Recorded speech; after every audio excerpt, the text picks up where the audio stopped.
Good morning, Gemini. Good morning, Libra. Good morning, Aquarius. Ito ay reading ng Air Sign. Good morning, Air Sign. Ito ay general reading lamang, kung kaya't hindi lahat ay makaka-resonate sa aking reading. Kunin lamang ang mga positibong enerhiya na para tutugma sa iyo. Good morning mga bossing ko. Good morning ka White Angel. At kung di ka pa nakapag-subscribe sa aking channel, please subscribe. Good morning sa iyo. Ito ay reading ng Air Sign. Good morning, Air Sign. Reading mo ito weekly for September 3 hanggang September 9. Sinasabi rito, Air Sign, na maraming naging hadlang sa iyong mga balakid. Maraming mga tao na nagkamali ka ng pagkakilala. Marami kang kaibigan na akala mo'y totoo, pero pagtalikod mo ay hindi naman. Sinasabi rito na ang lalaki o babaeng pinili mo na sa kasalukuyan na iyong iniibig ay babae at lalaking karapat-dapat para sa iyo. Ibang lahi ba ito kung kaya't ikaw ay makakatugma sa kanya? Gagawin kanyang reyna o hari ng kanyang buhay. Sinasabi rin dito na ibibigay sa iyo lahat ng babae o lalaking ito na umiibig sa iyo. Sinasabi na lahat ng gusto mo ay ibibigay niya at susundin niya.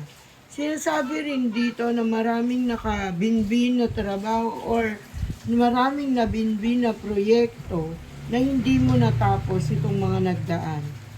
Sinasabi ngayong linggong ito ay pagsusumikapan mo itong matapos. Matapos mong mabigo sa nauna mong pag-ibig, ay may darating na babae o lalaki na karapat-dapat sa iyo. Sinasabi na ang babaeng ito ang siyang magbibigay ng pagbabago ng iyong buhay.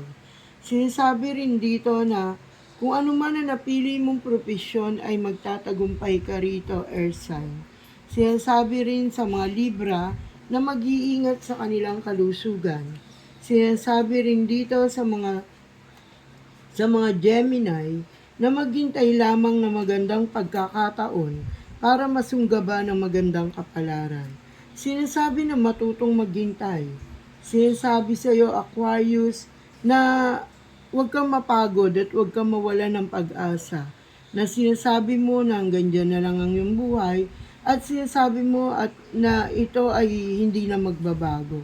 Tanggalin natin ang mga negatibo na lumalabas sa ating bibig na siyang nagbibigay ng malaking hadlang o blockage na nagaganap. Sinasabi rito na kung ano man ang iyong itinanim ay siyang iyong aanihin. Sinasabi na kapag ikaw ay may magandang nagawa sa iyong kapwa, aanihin mo magandang karma. Babalik sa iyo ang good karma, Air Sign, dahil naging mabuti kang tao. Sinasabi rin dito na marami mga hadlang ay patuloy ka namang makikipagsapalaran at lalaban sa buhay. Sinasabi rin dito na ito na ang pag-ikot ng iyong buhay. Sinasabi na magbabago na ito at magsisimula ka na ng magandang kapalaran. Sinasabi ang lahat ng positibo ay magaganap na sa iyo. Tanggalin ang negatibong pamumuhay. Tanggalin ang mga kung anumang kalokohang ginagawa sa buhay. Tanggalin at magbago. Sinasabi rin dito na magsisimula na ang pahina ng iyong kapalaran. Sinasabi rin dito na may pagpapalat biyaya kang matatamo ngayong linggong ito. At naway ang magandang balita na ito makapagpabago sa iyong kapalaran. Sinasabi rin dito na kung ikaw ay nasa malayong lugar, patuloy kang mag-iingat dahil lagi kang iniisip ng iyong mga mahal sa buhay, lalong-lalo na ang iyong mga anak. Sinasabi rito na masipag kang tao.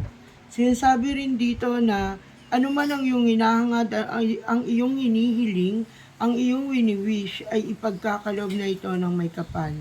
Sinasabi na ito ay magiging isang magandang regalo para sa iyo, Air Sign. At sinasabi na may naghuhuman sa iyong pangarap, may nasira mang relasyon, at may nasira mang hindi magagandang pangyayari ay mabubuo itong muli, lalo-lalo na kung usapin na tungkol sa pamilya at ng mga nakasamaan ng loob ay magkakabati-bati.